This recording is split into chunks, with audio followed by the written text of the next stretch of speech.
नमस्कार।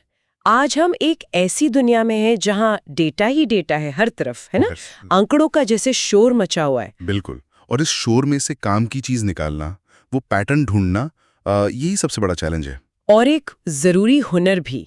इसके लिए सही टूल, सही औजार कितने जरूरी हैं, ये तो हम सब जानते ही हैं। हाँ, बिना सही औजारों के तो ये डेटा का समंदर सिर्फ लहरें ही देगा, मोती कहाँ से मिलेंगे। हाँ, और आज हम एक ऐसे ही खास मोती निकालने वाले औजार पर थोड़ी गहराई से बात करेंगे। अच्छा। हाँ, आज का हमारा टॉपिक है R programming. R programming. Data science, analytics की दुनिया में इसका नाम काफी बड़ा है। हाँ, सुना तो है काफी। हमारी ये जो बातचीत है, ये एक डिटेल्ड आर्टिकल पर आधारित है जिसका टाइटल है आर प्रोग्रामिंग, डेटा विज्ञान का शक्तिशाली उपकरण।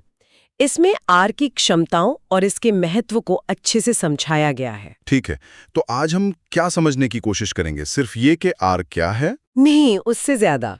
मतलब आर क्या है ये तो जानेंगे ही, पर ये इतना खास क्यों है? इसकी असली ताकत कहाँ है? कहाँ-कहाँ इस्तेमाल हो रहा है? अच्छा। और सबसे जरूरी, जो लोग डेटा एनालिटिक्स या डेटा साइंस में इंटरेस्ट रखते हैं, उनके लिए इसके क्या मायने हैं। हाँ, ये जरूरी है समझना, क्योंकि जैसा आपने कहा, ये सिर्फ एक प्रोग्रामिंग लैंग्वेज नहीं है। ये एक पूरा इकोसिस्टम है। डेटा को देखने का एक नजरिया है एक तरह से। तो चलिए इसी नजरिए को, इसी दर्शन को समझने की कोशिश करते हैं। आर की शुरुआत कहाँ से हुई? सुनने में आता है या अकादमिक दुनिया से निकला है? हाँ बिल्कुल, इसकी जड़ें वही हैं। इसे 1993 में न्यूजीलैंड में ऑकलैंड यूनिवर्सिटी के दो प्रोफेसर्स रॉस इहाका और रॉबर्ट जेंटलमैन ने डेवलप किया था। अच्छा, 1993 मतलब काफी पहले। हाँ, और दिलचस्प बात यह है कि उन्होंने इसे एस लैंग्वेज के एक ओपन सोर्स वर्जन की तरह बनाया था। एस लैंग्वेज उस टाइम बेल लैब्स में बनी थी, तो मतलब इसकी बुनियाद ही स्टैटिस्टिक्स और डेटा एनालिसिस पर रखी गई थी। अच्छा, तो ये कोई भी कोई नई चीज नहीं है, बल्कि काफी मैच्योर लैंग्वेज है। लेकिन आजकल हम C++ या जावा जैसी भाषाओं का नाम ज्यादा सुनते हैं, जो बहुत पावरफुल मानी जाती हैं। तो आर उनसे अलग कैसे हैं?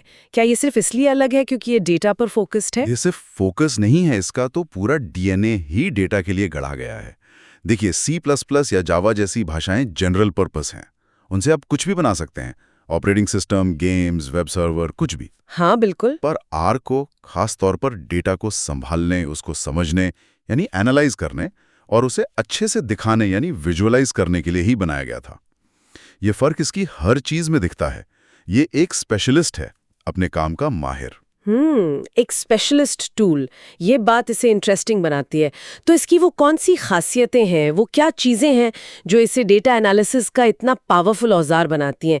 आपने इसके डीएनए की बात की, उसमें क्या क्या है खास? देखिए, सबसे पहली और शायद सबसे बड़ी ताकत है इसकी स्टैटिस्टिकल कंप्यूटिंग की क्षमता। अच्छा। आर में ना मुश्किल से मुश्किल स्टैटिस्टिकल एनालिसिस के लिए फंक्शंस का खजाना पहले से मौजूद है। अच्छा। जैसे रिग्रेशन एनालिसिस हो गया, हाइपोथेसिस टेस्टिंग है, time series modelling, classification, clustering techniques, बहुत कुछ आपको बना बनाया मिलता है। इसका मतलब ये हुआ कि आपको वो सब कोड खुद से लिखने की जरूरत नहीं, आप सीधे एनालिसिस पर फोकस कर सकते हैं। और विजुअलाइजेशन, मैंने सुना है आर इस मामले में तो मतलब कमाल का है। ggplot2, लैटिस, प्लॉटली जैसी लाइब्रेरीज का नाम बहुत आता है। हाँ, ये इसकी दूसरी बहुत बड़ी ताकत है। क्या ये सिर्फ सुंदर ग्राफ बनाने के लिए है या इसका कुछ और मतलब है? नहीं नहीं, ये सिर्फ सुंदरता की बात नहीं है, ये क्लैरिटी और कम्युनिकेशन की बात है। ggplot2 जैसी लाइब्रेरीज खास तौर पर ग्रामर ऑफ ग्राफिक्स के सिद्धांत पर काम करती हैं। ग्रामर ऑफ ग्राफिक्स ये क्या है? ये कॉन्सेप्ट है जो आपको सिखाता है कि डेटा विजुअलाइजेशन को टुकड़ों में कैसे सोचें। मतलब डेटा क्या है, उसकी मैपिंग कैसे होगी, कौन सी ज्योमेट्री जैसे बार, लाइन, पॉइंट यूज करनी है, स्टैटिस्टिक्स क्या लगानी है, स्केल क्या होगा, कोऑर्डिनेट सिस्टम कैसा होगा। ये सिर्फ ये कहने से ज्यादा है कि एक बार चार्ट बना दो। मतलब सोचने का तरीका ही बदल देता है। हाँ, ये आपको डेटा की कहानी को ज्यादा असरदार तरीके से कहने में मदद करता है।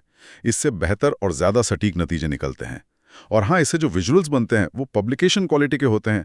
आप उन्हें सीधे रिसर्च पेपर या रिपोर्ट्स में यूज कर सकते हैं। अच्छा। और प्लॉटली जैसी लाइब्रेरीज तो इंटरैक्टिव ग्राफ्स भी बनाने देती हैं, जो आजकल वेब डैशबोर्ड्स वगैरह के लिए बहुत काम के हैं। ग्रामर ऑफ ग्राफिक्स, ये तो सोचने का एक नया ही तरीका लगता है। मतलब विजुअलाइजेशन सिर्फ रिजल्ट दिखाने का तरीका नहीं, बल्कि खुद एनालिसिस का एक हिस्सा बन जाता है। ये तो वाकई बहुत प्रभावशाली है। बिल्कुल। और फिर आता है इसका पैकेज इकोसिस्टम। स्ट्रैंड का जिक्र होता है हमेशा, 18,000 से ज्यादा पैकेज। ये नंबर तो मतलब चौंका देता है। हाँ, स्क्रैन यानी कॉम्प्रहेंसिव आर आर्काइव नेटवर्क, ये समझ लीजिए आर की आत्मा है।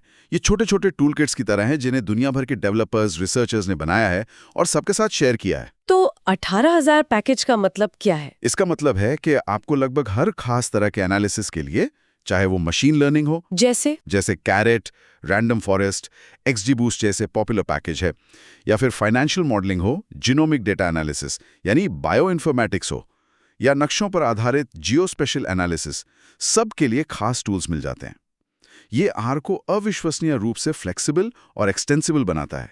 मतलब आप इसे अपनी जरूरत के हिसाब से बढ़ा सकते हैं। लेकिन एक सवाल मन में आता है, क्या इतने सारे पैकेज होना कभी-कभी कंफ्यूजिंग नहीं होता? मतलब क्वालिटी का इशू नहीं आता?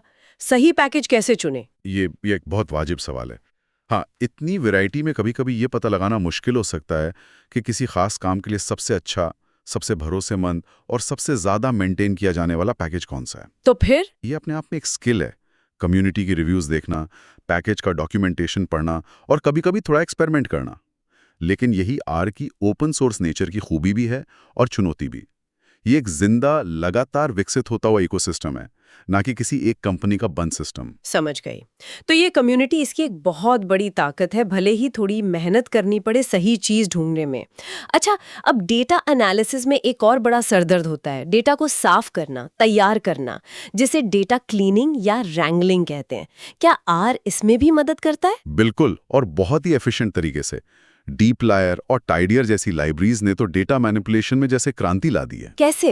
ये टाइडी डेटा के सिद्धांत पर काम करती हैं। इसका मतलब है डेटा को एक कंसिस्टेंट, ऑर्गेनाइज्ड फॉर्मेट में रखना, जहां हर रो एक ऑब्जर्वेशन हो, हर कॉलम एक वेरिएबल हो और हर सेल में एक वैल्यू हो। अच्छा। इस सिद्धांत से डेटा को फिल्टर करना, सिलेक्ट करना, बदलना, समराइज करना, रीअरेंज करना, ये सब बहुत इंट्यूटिव और लॉजिकल हो जाता है। जो लोग डेटा एनालिसिस करते हैं वो जानते हैं कि 80% टाइम अक्सर डेटा सफाई में ही चला जाता है। आर इस प्रोसेस को काफी आसान बना देता है। ये तो बहुत ही काम की बात है, क्योंकि डेटा क्लीनिंग वाकई बहुत टाइम लेती है। अच्छा, आजकल कोई भी टूल अकेले काम नहीं करता। क्या आर दूसरी टेक्नोलॉजीज, खासकर पाइथन जैसी पॉपुलर भाषाओं के साथ मिलकर काम कर सकता है? हाँ, ये इसकी एक और बहुत जरूरी क्षमता है। आर को आप पाइथन, C++, जावा और SQL डेटाबेसेस के साथ इंटीग्रेट कर सकते हैं। तो इसका फायदा क्या है? इसका मतलब है कि आप हाइब्रिड वर्कफ्लो बना सकते हैं। मान लीजिए आपको पाइथन की कोई खास मशीन लर्निंग लाइब्रेरी यूज करनी है, लेकिन विजुअलाइजेशन के लिए आर का ggplot2 ही पसंद है। आप ऐसा आराम से कर सकते हैं। ये फ्लेक्सिबिलिटी इसे रियल वर्ल्ड प्रोजेक्ट्स के लिए बहुत प्रैक्टिकल बनाती है, जहां अक्सर कई टेक्नोलॉजीज एक साथ इस्तेमाल होती हैं। और एक और शब्द जो मैंने सुना है वो है रिप्रोड्यूसिबल रिसर्च। आर मार्कडाउन और शाइनी जैसे टूल्स का इसमें क्या रोल है और ये जरूरी क्यों है? ये साइंटिफिक और बिजनेस एनालिसिस की दुनिया में एक बहुत बहुत बड़ा मुद्दा है। रिप्रोड्यूसिबल रिसर्च का मतलब है कि आपका पूरा एनालिसिस, आपका कोड, डेटा, रिजल्ट्स और आपकी एक्सप्लेनेशन, सब कुछ इस तरह से डॉक्यूमेंटेड हो कि कोई दूसरा इंसान या आप खुद भविष्य में उसे आसानी से दोहरा सके और वही रिजल्ट पा सके।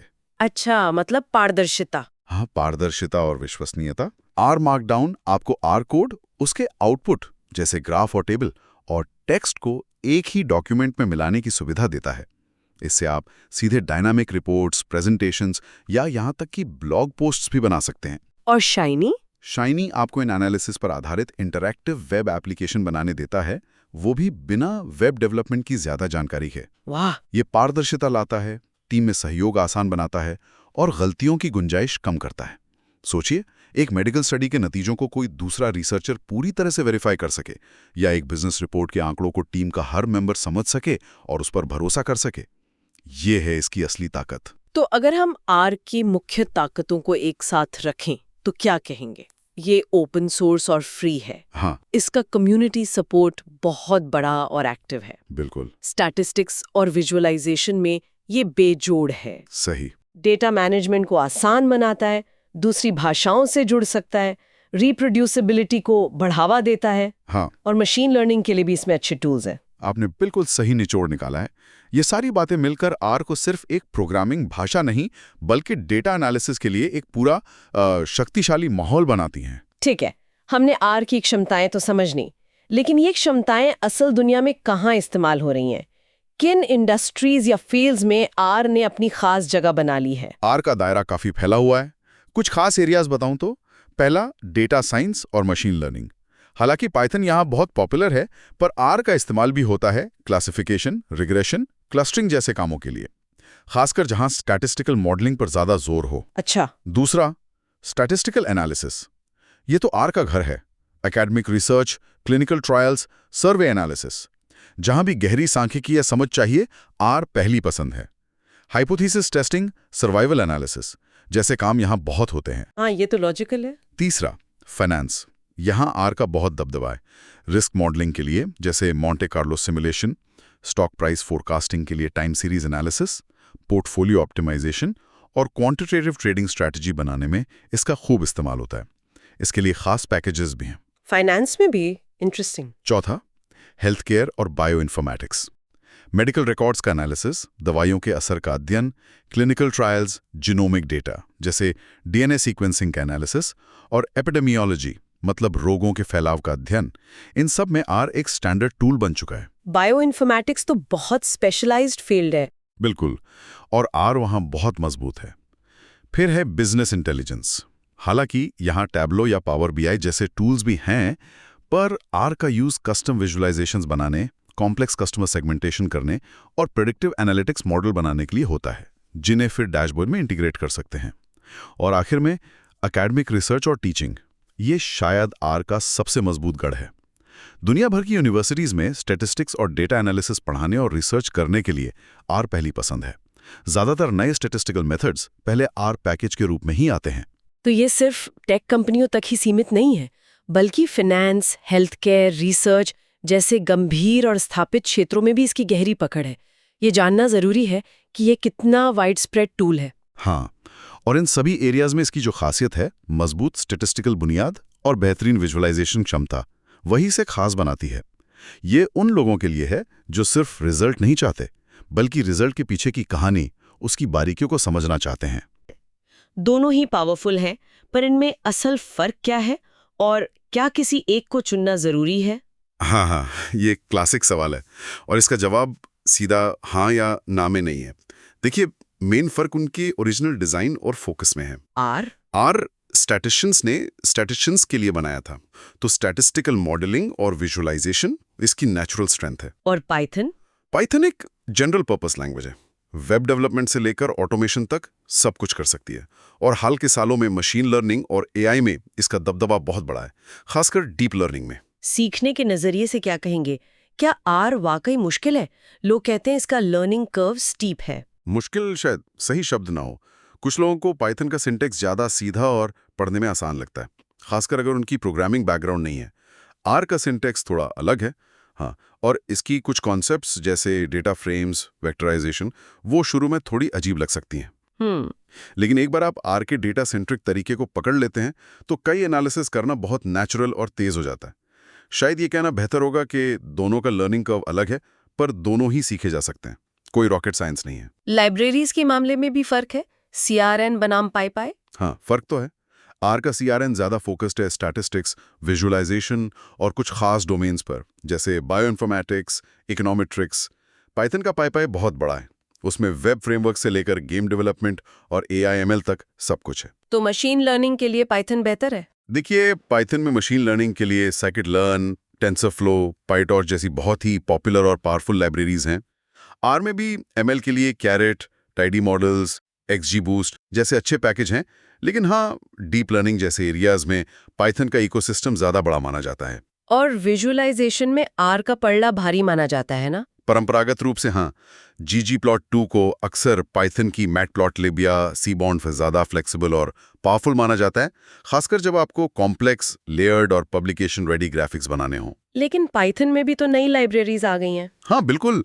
पाइथन में भी प्लॉटली और एल्टायर जैसी मॉडर्न लाइब्रेरीज आ गई हैं जो बहुत अच्छी हैं और इंटरैक्टिव भी। लेकिन ggplot2 की जो ग्रामर ऑफ ग्राफिक्स वाली अप्रोच है, वो अभी भी बहुत लोगों को ज्यादा पसंद आती है। इंडस्ट्री में इस्तेमाल का पैटर्न भी थोड़ा अलग सा दिखता है, जैसे आर रिसर्च, एनालिटिक्स रोल्स में ज्यादा, जबकि Python software engineering, production level MLI, automation में ज्यादा।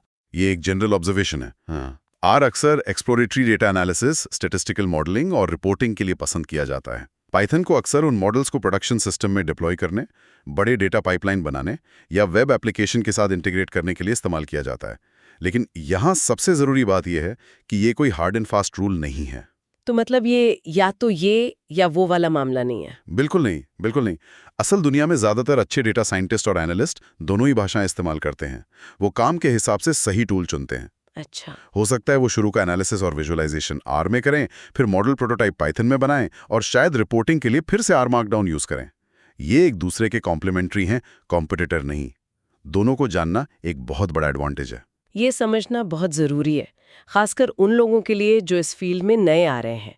लड़ाई चुनने के बजाय दोनों की ताकत को समझना और इस्तेमाल करना बेहतर है। बिल्कुल सही। अब भविष्य की तरफ देखते हैं।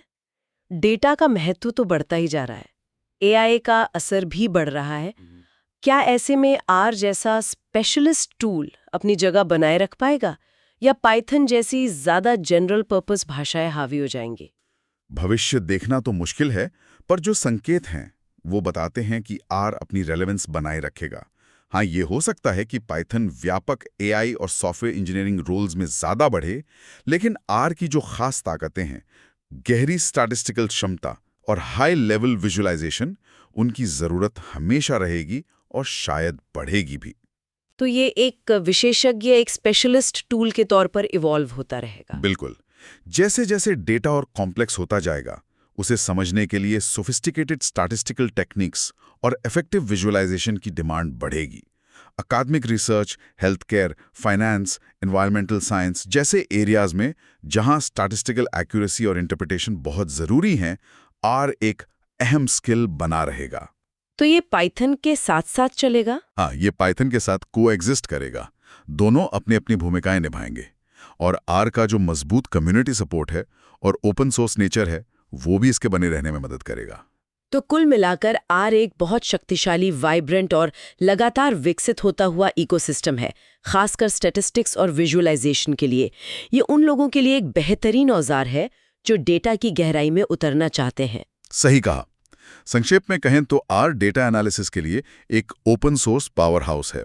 इसका एक विशाल पैकेज भंडार है, CRN एक समर्पित कम्युनिटी है और खास तौर पर स्टैटिस्टिक्स, विजुअलाइजेशन और डोमेन स्पेसिफिक एनालिसिस जैसे बायोइन्फॉर्मेटिक्स, फाइनेंस में इसकी गहरी पकड़ है। और आज की डेटा ड्रिवन दुनिया में इसे जानना क्यों महत्वपूर्ण है? किसी के करियर के लिए इसका क्या मतलब हो सकता है? देखिए, आर जानना मतलब डेटा को समझने और उससे कहानी निकालने की क्षमता हासिल करना। ये analytics, data science, statistics, academic research, quantitative finance, biostatistics जैसे कई अच्छे करियर के रास्ते खोलता है। ये सिर्फ एक लैंग्वेज सीखना नहीं है, ये डेटा के साथ सोचने का एक तरीका सीखना है। और ये स्किल आज के समय में बहुत बहुत कीमती है। तो ये थी हमारी आज की गहन चर्चा आर प्रोग्रामिंग पर। हमें पता चला कि कैसे एक एकेडमिक प्रोजेक्ट दुनिया भर में डेटा एनालिसिस का एक महत्वपूर्ण स्तंभ बन गया। हमने इसकी ताकतों, इसके इस्तेमाल और इसके भविष्य पर बात की। स्टैटिस्टिक्स और फाइनेंस में है। तो इसे ध्यान में रखते हुए जरा सोचिए, अगले दशक में आर का विकास पथ पाइथन जैसे ज्यादा जनरल, एआई और इंजीनियरिंग फोकस टूल से किस तरह अलग हो सकता है? क्या आर और भी ज्यादा स्पेशलाइज्ड बनेगा या ये AML क्षमताओं को और इंटीग्रेट करके अपनी पहुंच बढ़ाने की कोशिश करेगा? इस पर विचार करना दिलचस्प होगा।